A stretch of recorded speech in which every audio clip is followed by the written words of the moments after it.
ब्रह्ममुरारिसुरार्चितलिङ्गं निर्मलभासितशोभितलिङ्गम्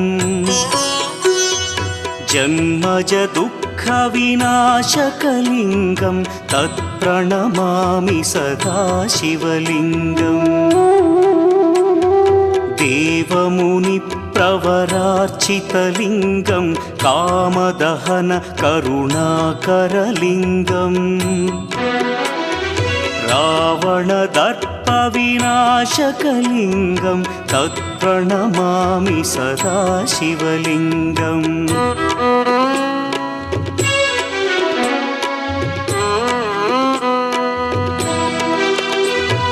सर्वसुगन्धसुलेपितलिङ्गं बुद्धिविवर्धनकारणलिङ्गं सिद्धसुरासुरवन्दितलिङ्गम्